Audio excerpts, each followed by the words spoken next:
안녕하세요. 네.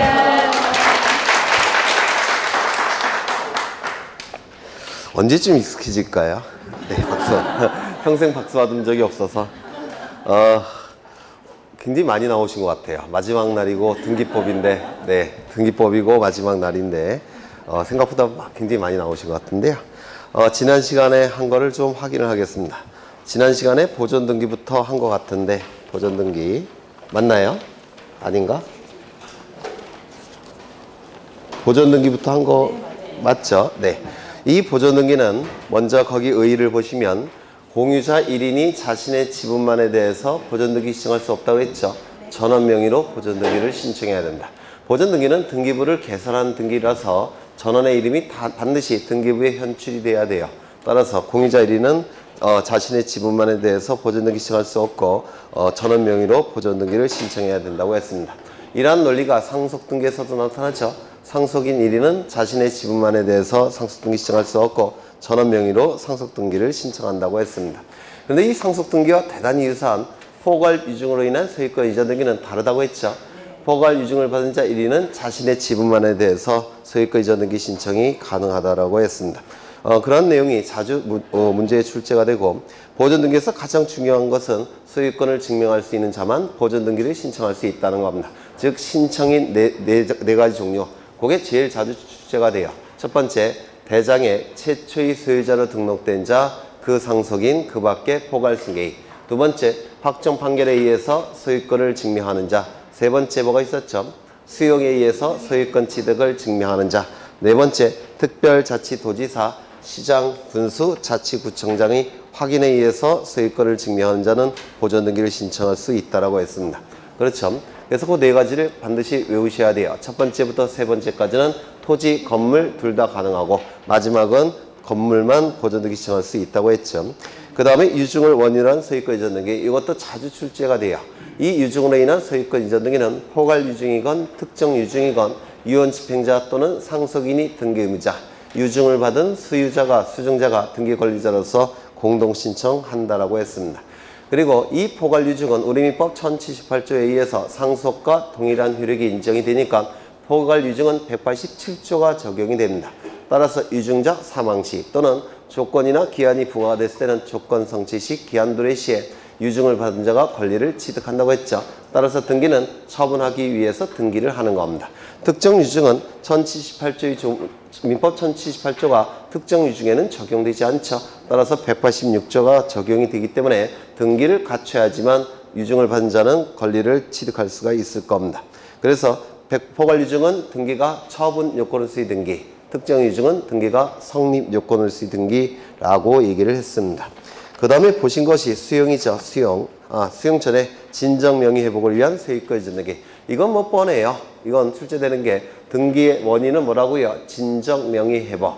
등기 원인 날짜는 기록하지 않는다. 이걸 주로 출제가 돼요. 그렇죠. 수용으로 인한 소유권 이전 등기. 이 수용으로 인한 소유권 이전 등기는 수용으로 인한 등기는 원시 취득으로 논리를 구성하기 때문에 등기부가 있건 없건 무조건 단독 신청이라고 했죠. 미등기일 때는 보존등기 신청할 테고, 그리고 이미 등기부가 있을 때는 이전등기를 신청을 하는데 보존등기건 이전등기건 다 단독 신청이에요. 원시 취득으로 논리를 구성하기 때문에. 따라서 수용 기일 이후에 이루어지는 것은 원시 취득이니까 어떻게 됩니까? 수용한 날 취득한 거니까 수용기일 이후는 어떻게 되죠? 무권리자의 처분행위로 다 직권말소한다고 했죠. 수용기일 이전에 이루어진 등기는 원시취득이라서 원칙적으로 직권말소하지만 소유권에 관한 등기는 직권말소하지 않고 소유권 이외의 권리에 관한 등기는 두 가지를 빼고서는 직권말소한다고 했죠. 그러면 두 가지는 뭐가 있었습니까? 네, 상속 아니에요. 네. 두 가지는 수용기일 이전에 이른 두 가지 등기는 첫 번째, 토지수용위원회에서 재결로서 존속을 인정한 권리에 관한 등기. 두 번째는 수용되는 토지를 위해 존재하는 지역권 등기. 이거는 직권말소하지 않는다고 했죠. 수용기일 이후에 이루어진 등기 중에서 직권말소하지 않은 게 있었죠. 뭐가 있었죠? 수용기일 이전에 이루어진 상속을 원인으로 한 수용기일 이후에 이루어진 상속 등기는 직권으로 말소하지 않는다고 했습니다. 뭐 그런 내용이 출제가 될 테고, 판매특약은 세 가지 등기가 이루어지죠. 이때 판매특약은 먼저 매매 계약과 환매 특약은 동시에 체결돼야 된다고 했죠. 또한 환매 등기와 소유권 이전 등기는 동시에 신청을 해야 된다고 했습니다. 맞습니까? 그렇죠. 따라서 동시에 신청이니까 어떻습니까? 접수가 동일할 테고 접수 번호가 동일할 테고 따라서 순위도 동일할 겁니다. 하나는 주등기, 하나는 부기등기 하다고 했죠. 소유권 이전 등기는 주등기, 환매 등기는 부기등기라고 얘기를 했습니다. 뭐 그런 내용들을 한 적이 있고, 이제 전세권 등기를 했었는데 전세권 등기는 가장 중요한 것이 등기부와 신청 정보에 반드시 기록해야 될 필요적 내용 정보 또는 필요적 기록상이 가장 중요한데 용의 물건이니까 범위를 기록해야 되고, 또한 전세금이 성립 요소니까 뭐를 기록한다고 했습니다. 전세금을 기록한다고 했죠. 저당권 등기가 각종 권리에 관한 등기 중에서는 보존 등기와 더불어 가장 빈번하게 출제가 되는데요. 이 저당권 등기는 채무자를 반드시 기록해야 되죠. 두 번째, 채권에. 근저당권일 때는 채권 최고의 채무자. 맞습니까? 그리고 근저당권이라는 뜻, 이런 것들을 기록한다고 했습니다. 그 다음에 이 저당권에서 자주 출제가 되는 것이 채무자는 설정자와 같은 사람이건 다른 사람이건 반드시 채무자는 기록한다고 했죠. 채무자는 이름, 주소를 기록하는 겁니다. 주민번호는 기록하지 않을 겁니다. 주민번호는 등기 명의만 기록해요. 그래서 채무자는 등기 명의인이 아니니까 이름과 주소 두 가지만 기록하게 될 거예요. 채무자가 연대 채무자일지라도 반드시 단순히 채무자로만 기록하는 것이고, 채권액이 따로 있을지라도 구분해서 기록할 수 없다라고 했죠. 네, 그러한 내용을 공부하셨을 겁니다. 그 다음에 이제 가처분 등기, 여기부터 볼 건데요. 가처분 등기. 오늘 하시는 게 아마 등기법에서 가장 어려운 내용들을 하실 거예요. 가장 어려운 내용. 네. 가처분 등기 지난 시간에 했습니까? 안 했죠? 네. 가처분 등기를 보겠습니다. 가처분 등기와 신탁 등기, 가등기, 요 세 개의 등기가 우리 등기법에서 가장 난이도가 높아요. 가처분 등기, 가등기, 신탁 등기. 그런데 신탁 등기는 신탁 등기와 가처분 등기가 가장 어려운 등기들 중에 하나예요. 요게 예전에 몇 번 설명드린 것 같은데, 여기에 이러한 부동산이 있습니다. 소유자는 갑이에요. 갑은 소유권을 가지고 있으면서 채무를 갖고 있는 상태입니다. 채무자입니다.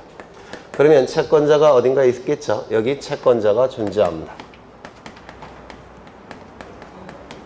그러면 이 채무자는 자신의 채무를 이행기에 자발적으로 이행을 하는 게 원칙입니다. 그렇죠? 그런데 자발적으로 이행하지 않더라는 겁니다. 그러면 이 채권자는 채무자의 재산을 통해서 강제 집행을 통해서라도 자신의 채권을 만족받고자 할 겁니다. 그런데 이 강제 집행은 하고 싶다고 해서 하는 게 아니고요. 반드시 강제 집행을 할 수 있는 권리의 원천, 집행 권한이라는 게 필요합니다. 요게 있어야지만 강제 집행할 수가 있어요. 요 집행 권한은 보통은 판결서가 집행 권한이라고 얘기를 합니다. 그래서 판결서가 있어야지만 보통 채무자 재산에 대해서 강제 집행 들어갈 수가 있습니다. 그런데 이 판결서를 만들기 위해서 요 A는 법원에 소송을 제기할 겁니다. 소가 제기가 되면 이 소송이라는 것은 소가 제기된 시점부터 판결이 확정이 되기까지는 굉장히 긴 시간이 걸려요. 짧으면 6개월에 끝나겠지만 길면 15년까지도 걸릴 수가 있습니다.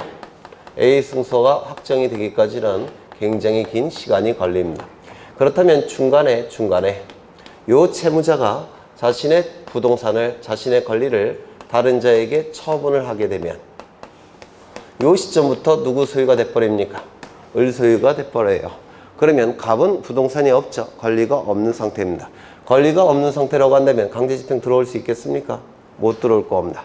따라서 판결서를 만드는 소송을 제기할 때 요 갑이 이 재산을 다른 자에게 처분을 못하도록 하면서 소송을 제기를 해야 됩니다. 맞습니까? 그래야지만 강제집행 들어갈 수가 있기 때문에 그래요. 그러면 처분을 못하도록 한다는 얘기는 요 채무자가 그 권리를 계속 가지고 있도록 하면서 소송을 제기해야 된다는 겁니다. 가지도록 하면서. 그 가지도록 하는 걸 뭐라고 그러냐면 우리 법률에서 보전시킨다 이렇게 얘기를 합니다. 가지고 있도록 하도록 해야 되겠다는 겁니다. 그러면 가지고 있도록 하는 소송이 있을 텐데 이를 보전소송이라고 불러요. 이 보전소송은 두 가지 종류가 있는데 첫 번째 가압류를 신청하는 겁니다. 또 하나는 처분금지 가처분을 신청하는 겁니다. 처분금지 가처분을 신청하게 돼요. 여기서 임시 가짜를 쓰고 있죠. 임시 가짜를 쓰고 있습니다. 왜 임시 가짜를 쓰고 있을까요? 법원의 확정 판결이 나오기 전에 신청하기 때문에 임시 가짜를 쓰는 겁니다. 가압류 신청, 처분금지, 가처분 신청. 너무 기니까 보통은 이거를 생략해서 가처분 이렇게도 얘기를 합니다.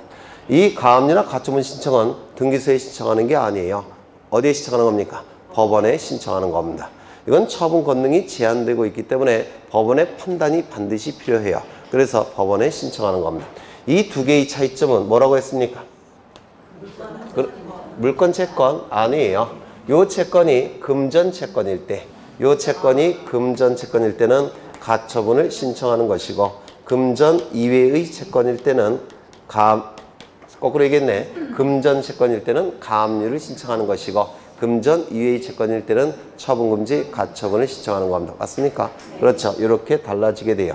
그러면 이 가압류 채권자와 처분금지, 가처분 채권자는 강제 집행의 방법도 다릅니다. 강제 집행의 방법이 가압류 채권자는 금전 채권이니까 강제 경매 절차로 넘기는 겁니다. 그러면 경락 대금이 나오겠죠. 그 대금으로부터 이 금전 채권을 배당을 받아가는 겁니다. 순위에 맞춰서. 이 처분금지 가처분 채권자는 강제 집행의 방법이 경매 절차로 넘기는 게 아니에요. 왜? 금전 이외의 채권이니까. 그때는 뺏어가는 겁니다. 등기를 강제로 뺏어가는 거예요. 그래서 강제 집행의 방법이 아예 다릅니다. 그 차이는 이것 때문에 그래요. 이것 때문에. 그렇죠. 그러면 이제 이 A는 소송을 제기하면서 보전 소송을 같이 제기하는 겁니다. 요때 이 소송을, 요거는 뭡니까? 판결서를 만드는 소송이죠. 그래서 이 소송을 본안소송이라고 불러요. 소송법에서. 본안소송은 본래의 안건인 소송. 본래의 안건은 판결서를 만드는 소송이라는 뜻입니다. 이렇게 두 가지 소송을 제기하는데 요거는 느긋하게 진행이 됩니다. 그래서 요 본안소송 같은 경우는 A와 갑이 공방이 있게 돼요. 그래서 소송 심리가 이루어지고 변론이 계속 반복이 됩니다. 하지만 이것은 어떻습니까? 금방 결정이 돼야 되겠죠? 네. 맞습니까? 이거는 갑이 을에게 처분하기 전에 금방 결정이 돼야 돼요. 긴급성을 요합니다. 이거는. 그래서 이거는 금방 결정을 해줘요. 보통 2, 3일이면 법원의 결정이 나옵니다. 그래서 법원이 결정을 할 겁니다. 결정이 이루어지면 등기소에 요 가압류 등기나 처분금지 가처분 등기를 촉탁하게 됩니다. 그러면 요 촉탁에 의해서 요 부동산에 대해서 가압류 등기나 처분금지 가처분 등기가 실행이 될 겁니다. 이러한 과정을 거치게 돼요. 여기까지 되셨습니까? 그러면 이때 요 부동산이 미등기일 때는 어떻게 해야 된다고 했습니까? 직권으로 보전 등기해서 등기부를 만든 다음에 그때 요 가압류 가처분 등기를 실행하게 될 겁니다. 맞습니까? 그래서 요 가압류 가처분 등기는 법원의 촉탁에 의해서 이루어진다는 거, 이걸 꼭 기억해 두셔야 돼요. 법원의 촉탁. 요 채권자가 신청한다고 해서 등기소에서 해주겠습니까? 절대로 안 해줍니다. 반드시 법원의 촉탁이 있어야 돼요. 그렇다면 말소도 원칙은 어떻게 될까요? 법원의 촉탁에 의해서 말소가 되는 겁니다. 그렇죠? 촉탁 등기니까 말소도 원칙은 법원의 촉탁이에요. 그러면 요 채권자가 말소를 요청한다고 해서 말소해 주겠습니까? 안 해줍니다. 법원에 신청해야 되는 겁니다. 그러면 법원이 결정한 다음에 말소를 촉탁해야 돼요. 요거 이해가 되실까요? 되셨죠? 그러면 이러한 등기가 등기부에 실행이 됐다면 요 갑에 이 부동산을 처분하는 권능이 금지되는 겁니까? 제한되는 겁니까? 제한이 되는 겁니다. 따라서 처분할 수 있다 없다? 있다 이렇게 얘기를 해요. 요거는 요즘 출제가 자주 되니까 꼭 기억하셔야 돼요. 가압류 등기나 처분금지 가처분 등기가 실행이 돼도 갑은 처분할 수가 있습니다. 따라서 처분 금지의 의미가 아니라 처분 제한의 의미가 있다 이렇게 얘기합니다. 그러면 처분할 수 있는 이유는 요 원고가 A가 100% 승소 판결을 받는다는 보장은 없기 때문에 그렇습니다. 소송이라는 것은 권리가 있다고 해서 무조건 승소 판결을 받는 건 아니에요. 제때 증거 자료를 제출하지 못하면 승소 판결을 받을 수가 없습니다. 또한 이 보전소송이 전관 대우를 가장 많이 받는 쪽이에요. 이 보전소송이. 민사소송에서는 이 보전소송, 그 다음에 형사소송에서는 구속적부. 이게 전관 대우를 굉장히 많이 받는 부분이라서 요 A가 승소 판결을 받는다는 보장은 없어요. 요게. 그래서 이건 금지의 의미가 아니라 제한의 의미가 있다 이렇게 얘기를 했습니다. 그렇다면 요 갑은 이러한 등기가 실행이 된 다음에 매매계약 체결할 수 있겠습니까? 있겠죠. 그리고 소유권 이전 등기 해줄 수 있습니까? 을에게 소유권 이전 등기가 가능합니다. 그렇다면 을은 소유권을 취득하는 겁니다. 소유권을 취득할 테니까 이 시점부터 누가 소유자가 됩니까? 을이 소유자가 될 거예요. 그리고 이 본안소송은 계속 진행이 될 겁니다. 진행이 돼서 이때 A가 승소 판결을 받게 됩니다. 그러면 판결서를 가지고 이제 강제 집행 들어가겠죠. 가압류 채권자일 때는 강제경매시설처럼 넘길 테고 승소 판결을 받았으니까 가처분 채권자일 때는 등기를 뺏어갈 겁니다. 이때 요 을은 자신의 소유권 취득을 가지고 요 승소 판결을 받은 채권자에게 자신의 권리 취득을 주장할 수 있다 없다? 없습니다. 즉 권리 취득을 대항할 수가 없습니다. 다만 돈을 받아 쳐드신 요 갑에게는 권리 취득을 주장할 수 있다고 했습니까? 없다고 했습니까? 이때는 있습니다. 즉 대항할 수가 있습니다. 그러면 소유권을 상실할 테니까 요 을은 발생한 손해에 대해서는 누구에게 청구하면 됩니까? 갑에게 청구하는 겁니다. 결국은. 그래서 이걸 뭐라고 부르냐면 권리 취득을 상대에 따라서 달리 주장할 수 있죠. 따라서 요 등기 효력은 처분 제한의 등기라고 얘기하고 정확하게는 상대적 효력이 있다 이렇게 얘기합니다. 상대에 따라서 효력이 달라지기 때문에 권리 취득의 효력이 달라지기 때문에 요 가압류 가처분 등기의 효력은 상대적 효력이 있다 이렇게 얘기를 합니다. 이것도 출제될 수가 있어요. 상대적 효력이 있다. 절대적 효력이 아니라 상대적 효력. 이것이 판례와 통설의 태도입니다. 이게 가압류 가처분 채권의 특징인데요. 출제는 이게 한 번 된 적이 있습니다. 가압류 등기는 금전을 기록해야 되고 요 가처분 등기는 금전을 기록할 수가 없다는 겁니다. 이게 출제가 된 적이 있어요. 이제 이 가처분 등기를 보겠다는 겁니다. 가처분 등기를 이거 처음 하는 거 아니죠? 한 세 번째 한 거 같은데 좀 지겹지 않나요? 아직은 안 지겨우세요? 이제 지겨울 때도 된 것 같은데 네. 지겹다는 얘기가 반드시 나올 겁니다. 시합 전에. 네. 이제 가처분 등기를 볼 거예요. 여기 이러한 부동산이 있고 소유자가 갑입니다.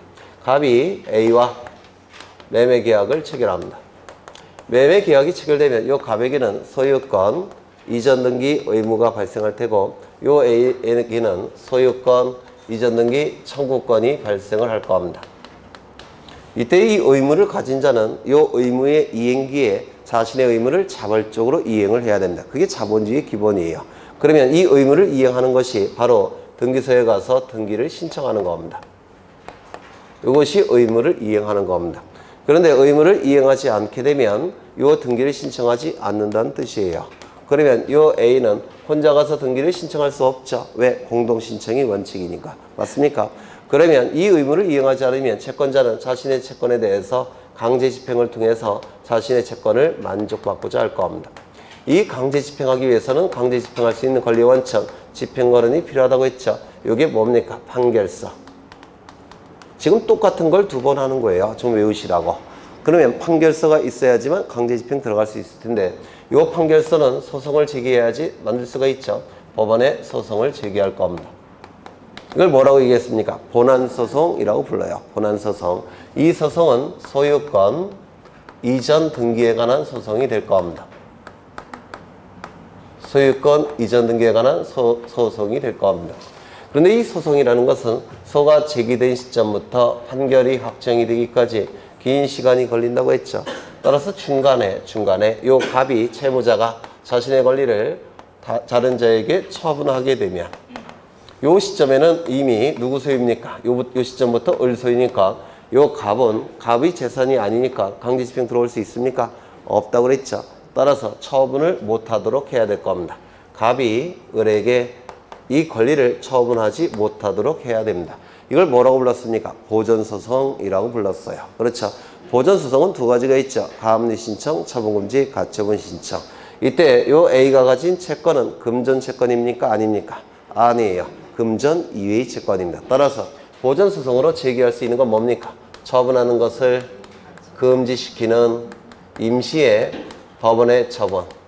이를 신청하게 될 겁니다. 처분금지, 가처분 신청이라고 불러요. 그러면 법원에서는 금방 결정을 해준다고 그랬죠. 그래서 금방 결정이 나옵니다. 그리고 이 가처분 등기를 어떻게 하는 겁니까? 촉탁하게 될 겁니다. 물론 미등기일 때는 직권으로 보전 등기해서 등기부를 만든 다음에 어떻게 해야 됩니까? 촉탁에 의한 처분금지 가처분 등기를 실행하게 될 겁니다. 그러면 이 촉탁이 있게 되면 이제 이 부동산에 대해서는 처분금지 가처분 등기가 실행이 될 겁니다. 누구의 이름으로? 채권자 A의 이름으로 처분하는 것을 금지시키는 임시의 법원의 처분, 처분금지 가처분이라고 불러요. 이 처분금지 가처분 등기는 금지라는 용어는 쓰고 있지만 금지의 의미가 있습니까? 없습니까? 없다라고 얘기했죠. 그렇죠. 금지의 의미는 없습니다. 따라서 그 전에 하나 더. 이 처분금지 가처분 등기는 소유권의 등기명의인 갑의 부동산에 대한 처분금지 가처분이죠. 그러면 소유자를 기준으로 할 때 몇 번째 도출된 등기입니까? 첫 번째죠. 따라서 주등기입니까? 부기등기입니까? 주등기. 만약에 요게 갑이 전세권자라고 한다면 소유권자를 기준으로 해서 몇 번째 도출이 됩니까? 두 번째. 따라서 전세권의 등기명의인이 채무자일 때는 그때는 부기등기가 이루어져야 될 겁니다. 그렇죠. 소유권자를 기준으로 해서 판단하기 때문에 그래요. 다시요. 소유권자에 대한 처분금지 가처분 등기는 무슨 등기? 주등기. 전세권, 임차권 같은 소유권 이외의 권리에 관한 처분금지 가처분 등기는 무슨 등기? 부기등기. 그렇죠. 네. 그러면 이 금지라는 용어 쓰고 있지만 금지의 의미는 없다고 그랬죠. 따라서 매매계약 체결할 수가 있고 그리고 을의 이름으로 소유권 이전 등기가 실행이 될 겁니다. 이때 을은 소유권 취득합니까? 소유권을 취득한다라고 했습니다. 똑같아요. 지금 똑같은 거 하는 겁니다. 소유권을 취득하게 돼요. 그러면 이 시점부터 을 소유가 될 테고 본안소송이 계속 진행이 될 겁니다. 그리고 요때 A가 승소 판결을 받았고 이 판결은 확정이 됐더라는 겁니다. 이때 이 A를 뭐라고 부릅니까? 이제는 승소한 등기 권리자가 되는 겁니다. 승소한 등기 권리자는 판결서를 가지고 등기를 단독으로 신청할 수 있죠. 네, 판결서를 가지고 단독으로 등기를 신청하게 될 겁니다. 결국은 이 승소한 등기 권리자의 판결에 의한 등기 신청은 결국은 강제 집행하는 거예요. 우리 등기법에서는 승소한 등기 권리자의 판결에 의한 등기 신청, 민사집행법에서는 뭐가 되는 겁니까? 강제 집행 이렇게 얘기를 하는 겁니다. 똑같은 내용을 달리 표현하고 있는 거예요. 이거 이해가 되십니까? 그러면 이 등기가 이루어질 겁니다. 누구 이름으로? A의 이름으로 소유권 이전 등기가 이루어지겠죠. A의 이름으로 소유권 이전 등기가 이루어지게 될 겁니다. 이는 판결에 의한 등기 신청이니까 단독입니까? 공동입니까? 단독 신청을 통해서 등기가 이루어지게 될 겁니다. A의 이름으로. 그렇죠. 그런데 소유자가 둘이 존재할 수 있습니까? 존재할 수 없다고 그랬죠. 따라서 이 등기는 어떻게 돼야 되겠습니까? 말소돼야 될 겁니다. 이거 이해가 되실까요? 말소가 된다. 왜? 양립할 수가 없으니까 말소가 돼야 될 겁니다. 그런데 이 말소 등기도 판결에 의한 등기 신청이에요. 판결에 의한 등기 신청. 직권입니까? 단독입니까? 단독 신청하는 겁니다. 단독 신청. 그래서 이건 판결에 의한 등기 신청이니까 단독 신청이 되는 것이고 두 개의 등기 신청은 어떻게 이루어진다고 했죠? 동시 신청이 되는 것이고 동시 신청이 이루어진다면 이제 등기관은 이것을 어떻게 합니까? 먼저 실행합니다. 을명의 등기를 먼저 실행합니다. 그 다음에 이걸 해야 되겠죠? 이걸 두 번째 실행하게 돼요. 그 다음에 가처분 채권자의 이름과 여기 등기 명의인의 이름은 같죠? 이건 더 이상 필요 없다는 것을 등기관이 직관적으로 알게 됩니다. 따라서 이 등기는 어떻게 한다고 했습니까? 네, 이 등기는 등기관이 어떻게 말소시킨다고요? 직권으로 말소하는 겁니다. 이 가처분 등기는 원칙은 어떻게 말소된다고요? 법원의 촉탁에 의해서 말소되는 게 원칙이에요. 하지만 이 경우에는 가처분 등기에 의해서 본등기가 이루어질 때는 이 가처분 등기는 직권 말소입니다. 이거는 예외적으로 직권 말소예요. 이거 좀 기억해 두셔야 됩니다. 시험에 제일 자주 나와요. 그런데 등기 예규를 보면 지금 이 A가 판결서를 가지고 단독으로 자신의 이름으로 등기 신청할 수 있다고 그랬죠. 그러면 A 명의로 등기가 이루어지게 되면 갑은 A에게 손해를 배상해 줘야 돼요. 이게 그렇죠. 자발적으로 이행을 안 했으니까 이행하지 않은 것에 대해서 갑은 A에게 손해를 배상해 줘야 됩니다. 그러면 갑의 입장에서는 손해액을 가능한 줄이고 싶겠죠. 줄이기 위해서 자발적으로 공동신청을 해주는 경우도 있습니다. 이렇게 우리 등기예규에 의하면. 그래서 A가 단독 신청할 수도 있고 이렇게 공동 신청을 통해서 A의 이름으로 등기가 실행될 수도 있습니다. 이건 예외적으로 인정을 해준 거예요. 우리 등기예규가. 그렇죠. 이게 가처분 등기의 다예요. 어렵죠? 안 어려운 거야. 네. 저는 어렵다고 생각하는데. 하나 더 보겠습니다. 여기에 이러한 부동산이 있고 소유자가 갑입니다. 갑이 A와 지상권 설정 계약을 체결합니다. 갑이 A와 지상권 설정 계약을 체결해요. 그러면 이 A는 지상권 설정 등기 청구권이 발생을 할 겁니다. 그 다음에 이 갑은 지상권 설정 등기 의무가 발생을 할 겁니다. 그러면 이 의무를 자발적으로 이행해야 되겠죠. 그래서 자발적으로 이행해서 이렇게 등기소에 가서 지상권 설정 등기를 공동으로 신청해야 될 겁니다. 그런데 이 의무를 이행하지 않더라는 겁니다. 그러면 등기를 신청해 주지 않는다는 뜻이에요. 똑같은 걸 또 하는 겁니다. 지금. 그러면 이 A는 어떻게 해야 된다고요? 강제 집행을 통해서 등기를 뺏어야 될 겁니다. 그렇겠죠? 그래서 강제 집행을 할 텐데 강제 집행하기 위해서는 뭐가 필요하다고요? 네? 집행 권한이 필요해요. 이 집행 권한과 판결서는 의미가 달라요. 판결의 효력이 있는 다른 서류도 집행 권한이 될 수가 있어요. 화해조서, 인락조서, 청구조서, 조정조서. 그런데 90%는 보통 판결서니까 제가 판결서를 얘기하는 거예요. 그래서 판결서가 필요할 겁니다. 판결서를 만들기 위해서는 어떻게 해야 된다고요? 법원에 소송을 제기합니다. 세 번째 하는 거니까 외울 때도 됐죠? 네. 무슨 소송을 제기하겠습니까? 지상권 설정 등기에 관한 소송을 제기할 겁니다. 이게 본안 소송이 돼요. 그러면 소송이 제기된 시점부터 판결이 확정이 되기까지는 긴 시간이 걸린다고 했죠. 맞습니까? 그런데 중간에 요 갑이 이 부동산에 대해서 을에게 전세권을 설정해 준다면 하나의 부동산에 대해서 용의권자 둘이 존재할 수 있습니까? 없죠. 네. 없으니까 전세권을 설정해 준다면 요 을이 이때부터는 전세권을 취득하게 돼요. 그러면 요 A는 강제 집행을 통해서 자신의 이름으로 지상권 취득할 수 있겠습니까? 없어요. 하나의 부동산 전부에 대해서 용의권자 둘은 존재할 수 없죠. 맞습니까? 따라서 전세권을 설정하지 못하도록 해야 될 겁니다. 요게 전세권을 설정해 준다면, 용의권을 설정해 준다면 요 갑은 A는 강제 집행을 통해서 자신의 이름으로 지상권이 설정되지 않으니까 전세권을 설정하지 못하도록 해야 됩니다. 다른 자에게 물권을 설정해 주는 것도 처분행위죠. 민법에서 하셨죠? 네, 이것도 처분행위예요. 그렇다면 어떻게 해야 됩니까? 보전소송을 제기를 해야 돼요.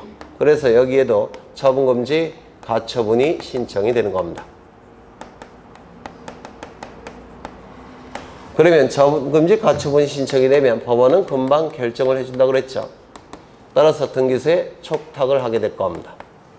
그러면 이 부동산에 대해서 이제 처분금지 가처분 등기가 실행이 될 겁니다. 처분금지 가처분 등기가 실행이 될 겁니다. 누구의 이름으로? A의 이름으로. 하지만 이거는 처분하는 것을 금지시키는 효력이 있습니까? 없습니까? 없을 겁니다. 따라서 갑은 을에게 지상권을 설정해 줍니다. 지상권을 설정해서 을은 지상권 등기를 할 테고 지상권을 취득하게 될 겁니다. 똑같아요. 그러면 이제 요 시점부터 을은 지상권자가 될 테고 그리고 본안소송이 진행이 될 겁니다. 요때 A 승소 판결을 받을 테고 요때 확정이 될 겁니다. 그러면 이러면 판결이 확정이 되면 A를 뭐라고 부릅니까? 승소한 등기 권리자라고 불러요. 따라서 판결서를 가지고 이제 단독으로 시청할 수 있습니까? 있겠죠. 그러면 이제 무슨 등기가 실행이 되겠습니까? 지상권 설정 등기가 실행이 될 겁니다. 누구의 이름으로? A의 이름으로. 하나의 부동산에 대해서 용의권자 여기 지상권 이걸 똑같아요. 전세권으로 하죠. 지상권이건 전세권이건 똑같습니다. 용의물권이니까. 네, 이렇게 됐다는 겁니다. 그러면 하나의 부동산에 대해서 용의권자 둘이 존재할 수 있습니까? 없죠. 따라서 갑의 이름으로, A의 이름으로 전세권 등기를 하기 위해서는 이건 어떻게 해야 됩니까?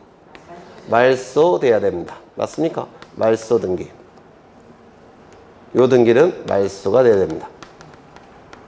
요거는 뭐가 됩니까? 판결에 의한 등기 신청이니까 단독 신청. 이것도 판결에 의한 등기 신청이니까 단독 신청. 두 개의 등기는 어떻게 이루어진다고요? 동시 신청. 물론 이것도 뭐가 가능하다고요? 공동 신청도 가능하다 이렇게 얘기합니다. 우리 등기의무가 공동 신청도 허용을 해요. 그러면 이때 등기관은 맨 먼저 뭘 해야 된다고요? 말소 등기를 먼저 실행할 겁니다. 두 번째, 요 지상권 설정 등기 실행하겠죠. 요 등기는 어떻게 한다고요? 직권으로 말소하게 됩니다. 여기까지 되셨을까요? 되셨을까요? 하나 더. 만약에 여기 지상권 설정이 아니라 저당권 설정이라고 한다면, 저당권 설정이라고 한다면 여기도 저당권 설정 등기 청구인이 되겠죠. 맞습니까? 저당권 설정 등기 청구인이 될 겁니다. 여기도 저당권 설정 등기가 이루어지겠죠. 맞습니까? 저당권 설정 등기가 이루어질 겁니다. 그러면 이 저당권 등기와 이 전세권 등기는 양립이 가능합니까? 불가능합니까? 네? 가능해요. 저당권은 민법에서 하셨겠지만 간념적 지배권이라고 불러요. 사실상 지배권이 아니라 간념적 지배권입니다. 간념적 지배라는 건 뭐냐면 등기만을 갖고 지배한다는 뜻이에요. 따라서 저당권은 다른 물건과 다 양립이 가능합니다. 저당권은 간념적 지배권이라서 그래요. 용의물권은 용의물권과 양립할 수가 없어요. 왜냐하면 사실상 지배권이기 때문에 둘이 사실상 지배할 수는 없습니다. 하지만 저당권은 간념적 지배권이라서 다른 물건과 양립이 가능해요. 그렇다면 이게 저당권 설정 등기고 이게 전세권 등기라면 이거 양립이 가능하기 때문에 이거 말소할 필요가 있을까요? 없을까요? 없습니다. 이때는 말소가 허용되지 않습니다. 그러면 이게 선순위가 될 테고 이거는 후순위가 되는 겁니다. 1순위 저당권, 2순위 전세권 이렇게 되는 겁니다. 이거 이해가 되실까요? 네. 그리고 이거는 직권 말소하게 될 겁니다. 마찬가지로. 네.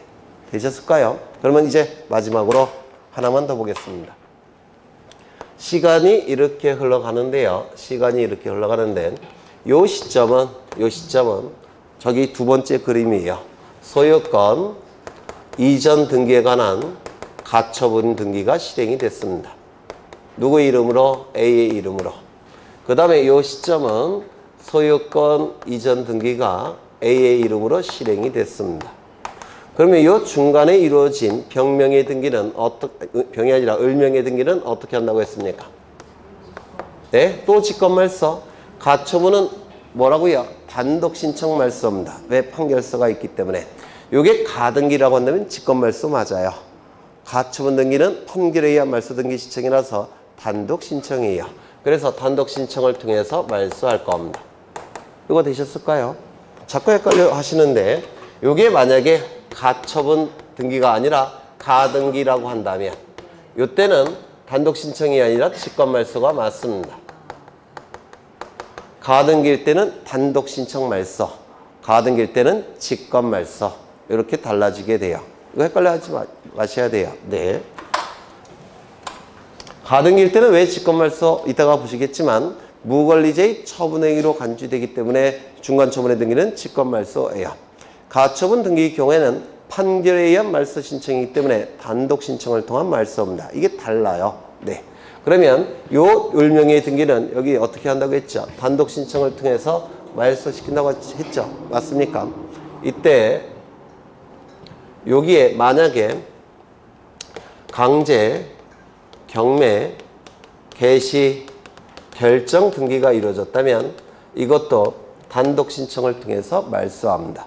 중간 처분의 등기는 다 단독 신청을 통해서 말소하는 거예요. 만약에 여기에 이미 경매, 개시, 결정 등기가 이루어졌다면 이것도 단독 신청을 통해서 말소합니다. 중간 처분 등기는 다 단독 신청을 통해서 말소하는 겁니다. 판결에 의한 말소 신청이니까. 그런데 만약에 요 강제경매 개시결정 등기, 임의경매 개시결정 등기도 단독 신청을 통해서 말소해야 되는데요.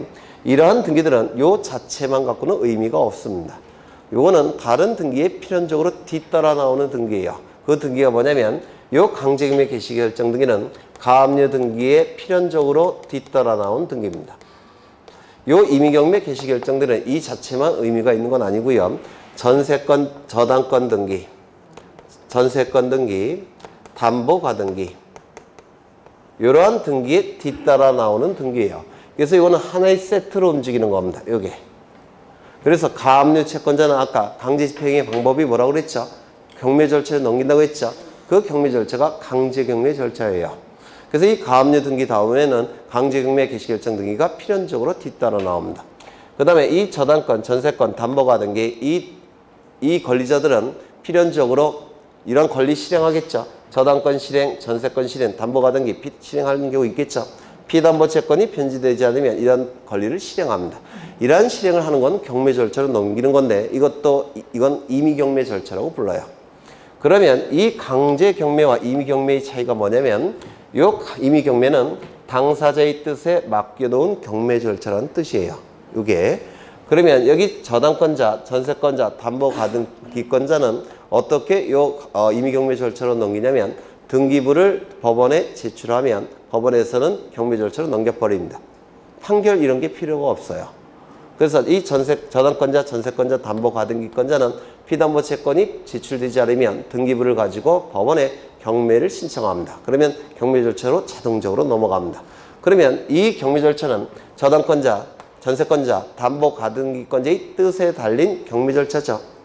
따라서 임의 경매 절차 이렇게 얘기를 해요. 그런데 이 가압류 채권자는 등기부를 등기소에 등기부를 법원에 제출한다고 해서 경매 절차로 넘어가지 않습니다. 얘네는 반드시 판결서가 필요해요. 그래서 판결서를 통해서 강제로 경매 절차로 넘긴다고 해서 이건 강제 경매 절차라고 부릅니다. 요게. 그래서 가압류 등기가 나오면 강제 경매 절차가 뒤따라 나오는 것이고요. 전세권, 저당권, 전세권, 담보 가등기가 나오면 임의 경매 절차가 뒤따라 나오는 겁니다. 이건 하나의 세트로 움직이게 돼요. 요거 이해가 되실까요? 그렇다면 요 등기가 이 가처분 등기 이후에 이루어졌다면 가처분 채권자보다 후순위 권리자죠. 맞습니까? 따라서 이것도 다 어떻게 해야 됩니까? 단독 신청을 통해서 말소시킵니다. 이것도 단독 신청을 통해서 말소시킬 겁니다. 맞습니까? 그런데 만약에 이 가압류 등기, 저당권, 전세권, 담보가 등기가 가처분 채권자보다 선순위라고 한다면 이거 단독 신청을 통해서 말소시킬 수 있습니까? 없을 겁니다. 맞습니까? 그렇다면 이것도 단독 신청을 통해서 말소시킬 수 있을까요? 이게 말소가 안 되는데 이것만 말소시킬 수는 없습니다. 이게 하나의 세트로 움직이는 것이기 때문에 그래요. 따라서 이때는 이게 가처분권자보다 선순위자라고 한다면 이것도 말소시킬 수가 없습니다. 이거 이해가 되실까요? 이게 말소가 돼버리면 이거는 아무 효력도 없는 아무 무의미한 등기로 전락하기 때문에 그렇습니다. 따라서 이게 말소가 안 되면 이것도 말소시킬 수가 없습니다. 이거 이해가 되실까요? 네, 이거 좀 기억해 두셔야 돼요. 그 다음에 만약에 여기에 임차권 등기가 실행이 됐다면 이것도 원칙적으로 단독 신청을 통해서 말소시킬 겁니다. 그런데 이 임차권이 가처분 채권자 A에게 대항할 수 있는 임차권이라고 한다면 대항력 있는 임차권이라고 한다면 이거 말소시킬 수 있습니까? 이때도 말소시킬 수 없을 겁니다. 그렇죠? 이러한 문제가 계속 우리 시험에 출제되고 있어요. 가장 난이도 높은 문제로 정리하겠습니다. 소유권 이전에 가처분 등기 후 소유권 이전에 본등기 이전에 이루어진 중간 처분의 등기는 원칙이 단독 신청을 통해서 말소합니다. 맞습니까? 다만 예외적으로 단독 신청을 통해서 말소할 수 없는 등기가 세 가지가 존재합니다. 세 가지가. 첫 번째, 가처분 등기 이전에 이루어진 가압류 등기에 기초한 강제 경매 개시결정 등기. 가처분 등기 이전에 이루어진 저당권, 전세권, 담보가 등기에 기초한 가처분 등기 이후에 이루어진 임의경매 개시결정 등기. 세 번째, 가처분권자에게 대항할 수 있는 임차권 등기. 요 세 개의 등기는 단독 신청을 통해서 말소시킬 수 없다라고 얘기합니다. 요거 이해가 되실까요? 네. 네, 그 정도 보시면 가처분 등기와 관련해서 가장 어려운 거 다 보신 겁니다. 나중에 문제 푸시면 아시겠지만 요 그림 가지고 거의 모든 문제가 다 풀립니다. 네, 요거를 좀 이해하시면 돼요. 그래서 가처분 등기 쭉 읽어보시면 될 테고요. 넘겨보겠습니다. 114쪽을 보시는데요. 114쪽. 강공소의 촉탁 등기라고 되어 있죠. 등기를 공권력의 객체인 일반 국민이 공권력의 주체인 국가기관에게 뭔가를 요구할 때 신청이라는 용어를 쓴다고 했는데 혹시 기억나십니까? 나죠? 그런데 똑같은 공권력이 주체인 국가기관이 또 다른 공권력의 주체인 등기소에게 뭔가를 요구할 때는 신청이라는 용어를 쓰지 못하고 촉탁이라는 용어를 썼습니다. 맞습니까? 등기를 요구한다는 점에서는 똑같기 때문에 촉탁은 신청에 관한 등기법의 규정은 촉탁에도 적용이 됩니다. 맞습니까?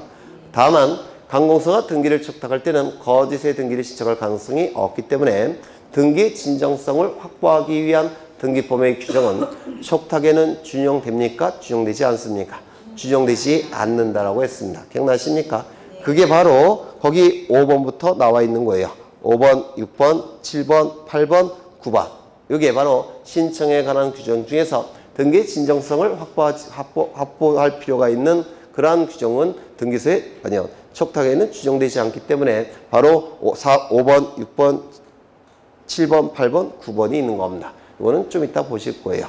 먼저 관공서가 등기 명인 등을 가름하여 촉탁할 수 있는 등기 나와 있고요. 2번에 보시면 공매 처분으로 인한 등기 촉탁 나와 있습니다. 요것 좀 보겠습니다. 요것 좀. 여기에 부동산이 존재합니다. 부동산이 존재하고요. 소유자가 갑입니다. 그런데 갑이 돌아가셨습니다. 그러면 갑이 가지고 있는 재산은 상속인에게 포괄해서 승계가 될 겁니다. 맞습니까? 상속인에게 포괄해서 승계가 될 겁니다. 이를 뭐라고 얘기합니까? 상속이라고 했습니다. 그러면 이 A가 소유권을 취득하는 시점은 어느 시점일까요? 갑 사망 시에 소유권을 취득할 겁니다. 맞습니까? 취득한 소유권을 처분하기 위해서는 등기를 갖춘 다음에 처분해야 될 겁니다. 그런데 이 상속인은 아직 상속 등기를 하기 전이에요. 상속 등기 하기 전입니다. 일단 이 A는 소유권을 취득했겠죠. 소유권을 취득했을 겁니다. 그러면 이 A는 세무서에 가서 뭘 해야 될까요? 상속세 납부해야 될 겁니다. 맞습니까? 세금을 납부해야 될 겁니다. 그런데 세금을 납부하지 않게 되면 이 비세무서는 체납처분이라는 걸 합니다. 체납처분이라는 걸 하게 돼요. 체납처분을 한 다음에 세금을 자발적으로 납부하지 않으니까 체납처분이라는 걸 하게 됩니다. 체납처분을 한 다음에 압류등기를 촉탁합니다. 이 세무서는 관공서죠. 따라서 신청이라는 용어를 쓰지 못하고 촉탁이라는 용어를 쓰게 돼요. 그러면 등기소에 가서 압류등기를 촉탁하게 될 겁니다. 압류등기를 촉탁하게 될 텐데 이때 촉탁서에는 저 부동산의 소유자가 누구로 되어 있겠습니까? A로 되어 있겠죠. 맞습니까? 그런데 등기부에는 소유자가 누구로 되어 있습니까? 아직 상속등기가 이루어지기 전이에요. 소유자가 누구로 되어 있습니까?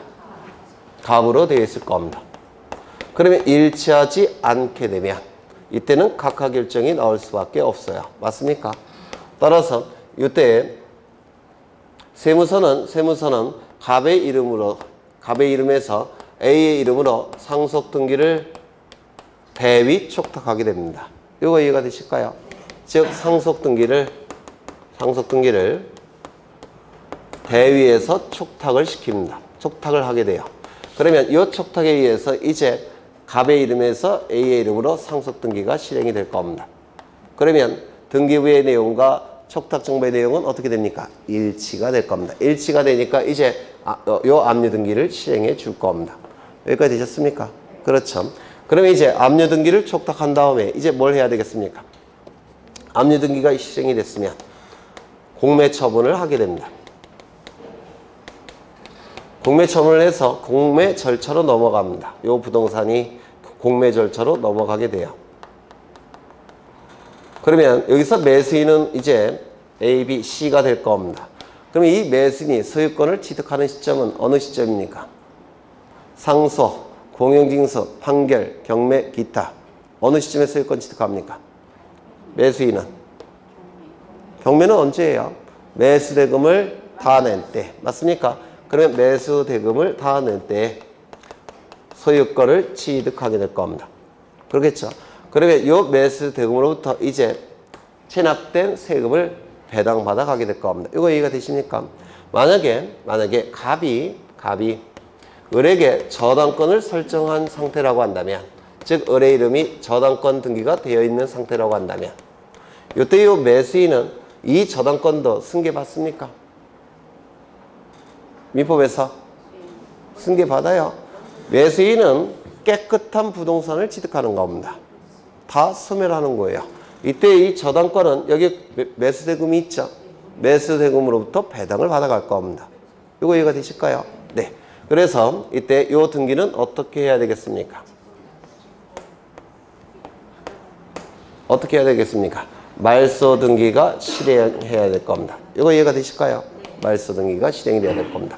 그 다음에 이 압류 등기는 어떻게 해야 될까요?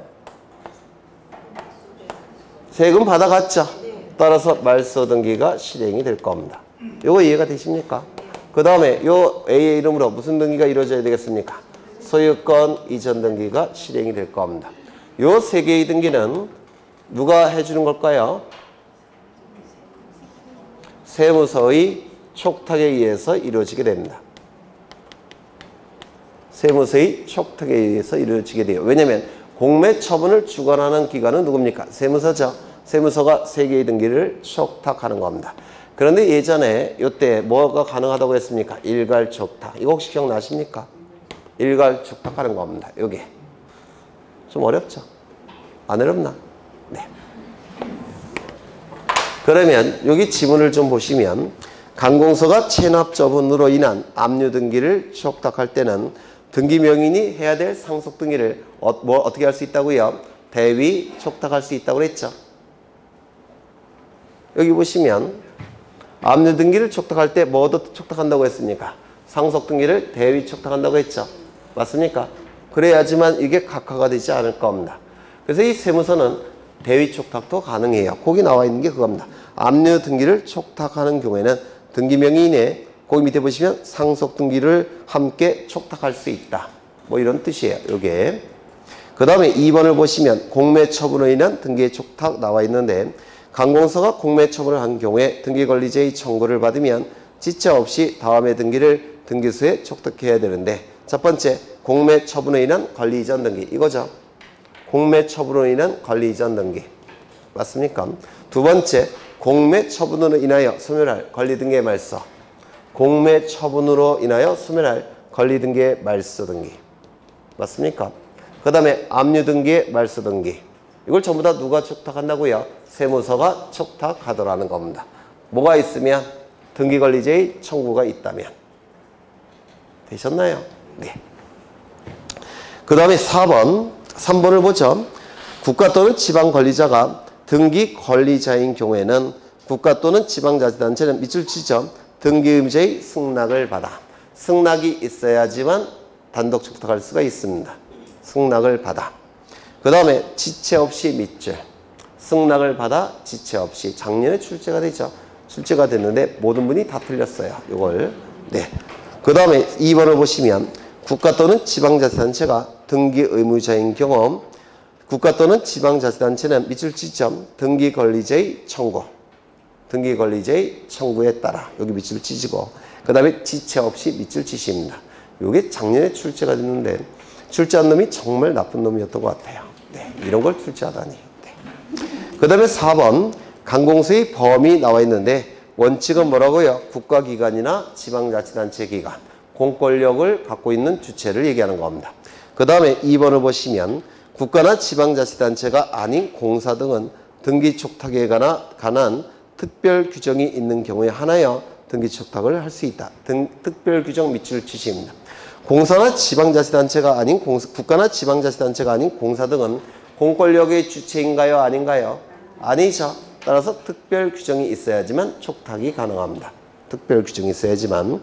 그 다음에 5번 읽어보시면 이것도 재작년에 출제가 된 것 같은데 관공서가 등기를 촉탁하는 경우에는 본인이나 대리인의 출석을 요하지 아니하므로 우편에 의한 등기 촉탁도 가능하다. 네, 우편도 가능합니다. 똑같은 국가기관이기 때문에 그래요. 그렇죠. 6번을 보시면 관공서가 부동산에 관한 거래의 주체로서 등기를 촉탁할 수 있는 경우라 하더라도 촉탁은 신청과 실질적으로 아무런 차이가 없으므로 등기를 요구한다는 점에서는 촉탁이나 신청은 같은 의미죠. 따라서 실질적으로 의미의 차이는 없습니다.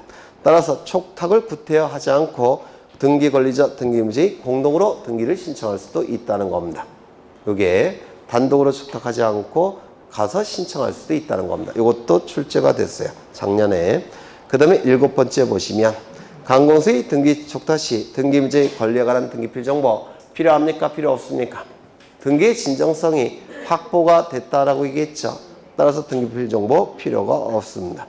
등기 의무자의 주소 증명 정보. 소유권 이전 등기를 신청할 때는 등기 의무자도 주소 증명 정보를 반드시 첨부한다고 했죠. 기억나십니까? 소유권 이전 등기의 경우에는 등기 의무자의 주소 증명 정보를 첨부한다고 했습니다. 다만 관공서의 촉탁의 경우에는 무권리자의 처분행위가 나타날 가능성이 없다고 보기 때문에 촉탁의 경우에는 등기 의무자의 주소 증명 정보 첨부합니까? 첨부하지 않습니까? 첨부하지 않습니다. 이것도 좀 기억해 두셔야 될 테고, 그 다음에 9번이 조금 어려운데요. 9번을 좀 보겠습니다. 요거는 대장이고요. 요건 등기부입니다.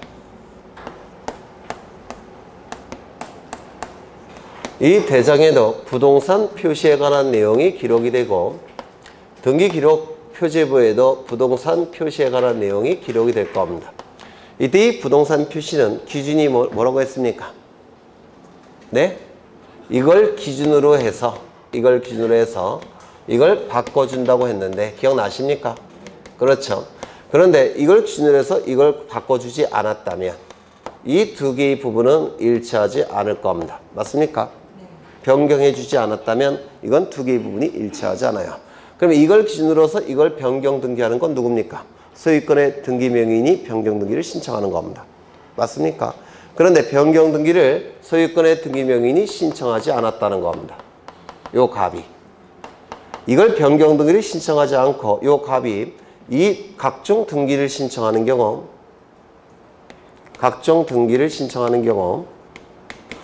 등기관은 29조 제11호에 입각해서 각하 결정을 하게 됩니다. 이렇게 하게 돼요. 이걸 변경 등기를 신청한 다음에 등기를 신청해야 되는데 변경 등기를 신청하지 않게 되면 두 부분이 일치하지 않죠. 일치하지 않은 상태에서 등기를 신청하게 되면 등기소는 29조 제11호에 입각해서 각하를 하게 됩니다. 이거 이해가 되실까요? 그러면 이 규정이 의미하는 바는 뭡니까? 일치를 시킨 다음에 등기 신청하라는 거죠. 일치를 시키지 않은 상태에서 등기가 신청이 되면 각하를 해버립니다. 그래서 이 29조 제11호는 여기 소유권의 등기 명의인에게 적용되는 조문이에요. 소유권의 등기 명의인이 일치시킬 변경 등기를 신청하지 않고 등기를 신청하면 각하 결정이 나오기 때문에 이 11호는 소유권의 등기 명의인에게 적용되는 규정입니다. 그렇다면 관공서의 촉탁의 경우에는 이 조문을 적용할 여지가 있을까요? 없을까요? 없습니다. 따라서 관공서가 촉탁할 때는 이 부분이 일치하지 않을지라도 등기를 실행을 해줍니다. 이거 이해가 되실까요? 네. 좀 어렵죠? 지문을 보겠습니다. 부동산 등기법 제29조 제11호는 등기 명의인이 등기 신청을 하는 경우에 적용되는 규정이므로 관공서가 등기 촉탁을 하는 경우에는 등기 기록과 대장상에 부동산 표시가 부합하지 아니하더라도 등기소는 등기 촉탁을 수리해야 됩니다. 이거 이해가 되실까요? 네, 좀 어려운 내용이죠. 이해가 되십니까? 안 되셔요? 네, 되셔야 되는데 하필 등기 이거는 좀 쉬었다 하겠습니다.